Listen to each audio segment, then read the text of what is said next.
loin. Dans les résultats du sondage, en fait, vous avez mis en avant un certain nombre de questions que vous aviez envie de voir traitées avant les autres. Première question qui vous a semblé intéressante à traiter, c'était de comment détecter, recruter, accompagner les personnes multipotentielles, les talents innovants.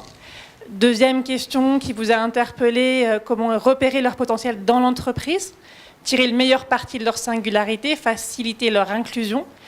Comment les gérer au niveau ressources humaines, en fait, notamment leurs besoins de liberté, de mobilité, quel impact ça pouvait avoir sur l'organisation du travail, en termes de nomadisme, de télétravail, de coworking, de job sharing. Comment est-ce qu'on pouvait optimiser leur collaboration avec les autres, développer l'intelligence collective, donc on en parlera aussi. Autre question que vous avez eu envie qu'on traite, c'était comment les aider à faire reconnaître leurs talents. Là, on parle plus des personnes aussi elles-mêmes. Comment introduire au quotidien l'innovation, la créativité, la collaboration, l'intelligence collective. Et puis, quel impact, en fait, pourquoi s'occuper d'eux et quel impact ça peut avoir de s'occuper d'eux sur la prévention des risques psychosociaux. Puisqu'il y a un lien, en fait, qui a été vu, dont Myriam parlera peut-être tout à l'heure. Donc, ce sont des questions que nous allons traiter en priorité pour deux cibles qui sont, d'une part, les entreprises qui veulent tirer parti de ce sujet pour enrichir en fait leur politique et intégrer cette diversité dans leur gestion des talents, pour aussi les individus eux-mêmes qui pourront profiter de cet éclairage pour se développer, progresser, s'épanouir. Donc, comme le disait Ingrid, c'est des questions qu'on va traiter dans la vraie vie, avec des vrais gens, avec des vrais ateliers, avec des rencontres qui pourraient être des rencontres inter-entreprises, intra-entreprises, des conférences de sensibilisation, des ateliers, des petits déjeuners. Donc, ce sont des choses qu'on va dérouler au long de l'année et on vous demandera aussi, à l'issue de ce temps passé ensemble, de nous dire aujourd'hui où vous en êtes, de quoi vous avez besoin, de quoi vous avez envie pour qu'on continue avec vous ensemble. Alors aujourd'hui, en fait, on va parler du lien entre innovation, créativité et multipotentiel. Et pour introduire le sujet, en fait, je voudrais vous parler un tout petit peu de la diversité cognitive, en fait, de son lien avec l'innovation. On a commencé à parler de diversité tout à l'heure. Et en fait, il y a des recherches qui affirment que la diversité qui apporte de la valeur, qui crée de la valeur, c'est la diversité cognitive. La diversité cognitive, c'est la diversité des façons d'aborder les situations, des façons de regarder le monde. Cette diversité-là, elle est absolument invisible, c'est pour ça qu'elle est souvent ignorée.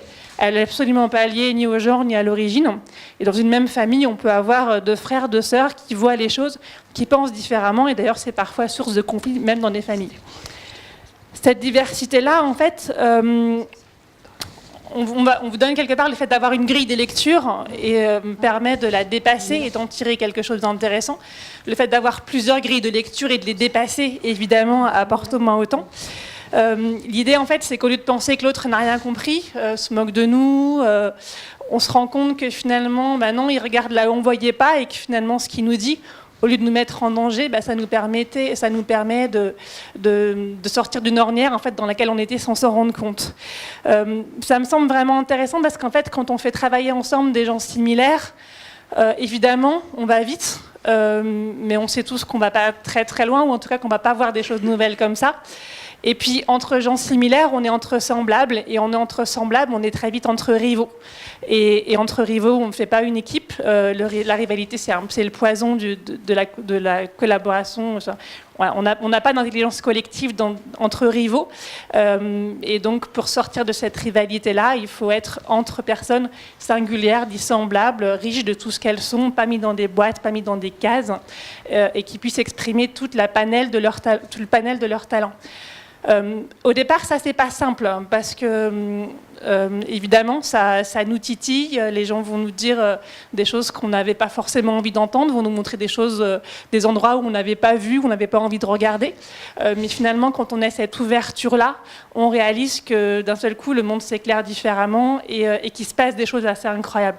On l'a vécu tous. Moi, je le vis régulièrement dans les travaux qu'on fait au sein de l'Attitude 77 et c'est assez incroyable comme assez rapidement, on sort d'ornières importantes et d'un seul coup, on arrive à une efficacité et une performance qui dépasse absolument toutes les espérances qu'on pouvait avoir avant. Donc, pour parler de ce sujet, du lien avec l'innovation, la créativité, je propose à Malika, qui est Chief Digital Officer, Information Officer d'Ipsen Pharma, de nous rejoindre. Cyril, qui est directeur général de SNCF Développement. Et puis Hugo, DRH de Talent.